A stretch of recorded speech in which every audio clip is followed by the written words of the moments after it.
నేను మీ doctor Praveen Vizag pain clinic. ఈరోజు ఒక అసాధారణమైన కడుపు నొప్పి గురించి మనం మాట్లాడుకోబోతున్నాం. ఇది కొంచెం రేర్‌గా వస్తది. కొన్ని రియల్ స్టోరీస్ చెప్తాను. నా క్లినిక్ వచ్చిన పేషెంట్స్. ఒక 25 సంవత్సరాల అమ్మాయి విపరీతమైన కడుపులో నొప్పి. ఒక కార్పొరేట్ హాస్పిటల్‌లో జాయిన్ అయింది. Endoscopy, colonoscopy, ultrasound, MRI, CT అన్నీ చేయించారు. మందులిచ్చారు. 15 రోజులయింది. నొప్పి తగ్గట్లేదు. ఇది ఒక స్టోరీ. ఇంకొకరు 35 ఇయర్ ఓల్డ్ మహిళ. ఆవిడ కడుపులో నొప్పొచ్చింది. మొదట ఓవరీలో సిస్ట్ ఉందని చెప్పి సిస్ట్ ఆపరేట్ చేశారు. నొప్పి తగ్గలేదు. తర్వాత గాల్ బ్లాడర్‌లో స్టోన్ ఉందని స్టోన్ ఆపరేట్ చేశారు. గాల్ బ్లాడర్ తీశారు. నొప్పి తగ్గలేదు. తర్వాత అపెండిక్స్ తీశారు. నొప్పి తగ్గలేదు. 3 సర్జరీలు. ఏ నొప్పి కోసం ఆవిడ సర్జరీకి వెళ్ళిందో ప్రతిసారి ఆ నొప్పి తగ్గలేదు. 3 సర్జరీలు జరిగాయి పేషెంట్. ఏంటి ఇటువంటి నొప్పి? ఇంత అసాధారణమైన నొప్పి ఏంటి?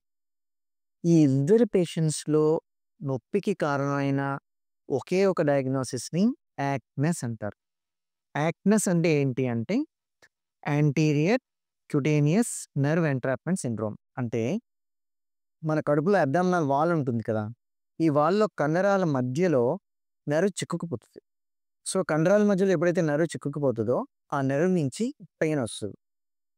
సో, ఈ పెయిన్ సాధారణంగా మనం చేసే ఇన్వెస్టిగేషన్స్‌లో కూడా కనిపించదు.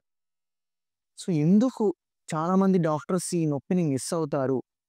ఎందుకు పేషెంట్స్ డాక్టర్ నుంచి డాక్టర్‌కి, హాస్పిటల్ నుంచి హాస్పిటల్‌కి తిరగాల్సొస్తది అంటే, అల్ట్రాసౌండ్ స్కాన్ కానీ, ఎంఆర్ఐ కానీ, సీటీ అబ్డోమెన్ కానీ, మనం చేసే ఎండోస్కోపీస్ కానీ, కొలనోస్కోపీస్ కానీ, ఏవి ఈ నొప్పిని డయాగ్నోస్ చేయలేవు.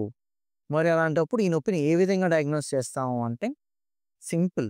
బెడ్ సైడ్ చేసే చిన్న టెస్ట్, కార్నెట్స్ టెస్ట్ అని చేస్తాం. ఆ చిన్న కార్నెట్స్ టెస్ట్‌తో ఆ నొప్పి డయాగ్నోస్ అయిపోతది. ఈ నొప్పిని కన్ఫర్మ్ ఎలా చేస్తాం అంటే, ఇలాంటి అల్ట్రాసౌండ్ మెషిన్‌లో చేసిన డయాగ్నోస్టిక్ బ్లాక్స్ ద్వారా ఆ నొప్పిని కన్ఫర్మ్ చేస్తాం. సో, ఎవరిలో ఇలాంటి నొప్పొస్తది?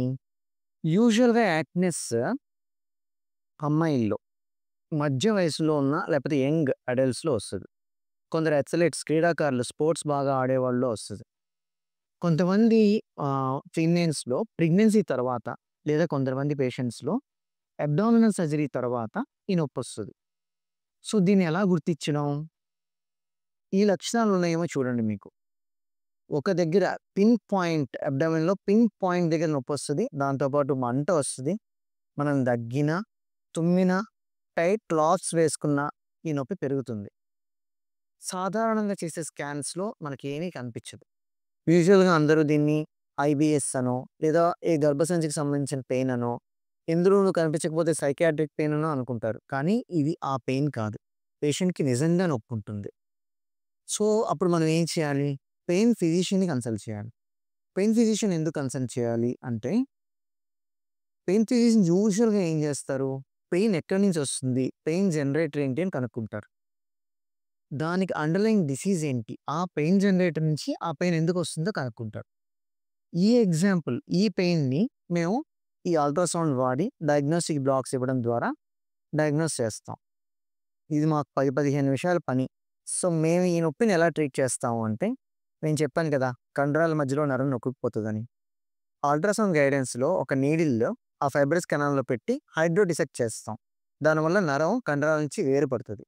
అలా వేరుపడిన నెర్వ్‌కి మేము రేడియో ఫ్రీక్వెన్సీ అబ్లేషన్ కానీ, pulse radio frequency neuro modulation కానీ చేస్తాం. దానివల్ల 90 మంది అంటే 100లో 90 మంది పేషెంట్స్‌కి నొప్పి తగ్గిపోతుంది. ఇలాంటి మిస్టీరియస్ పెయిన్స్ చాలా ఉంటాయి.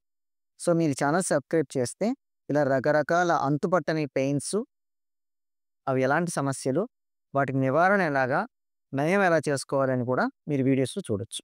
So, please share, subscribe and like. Thank you.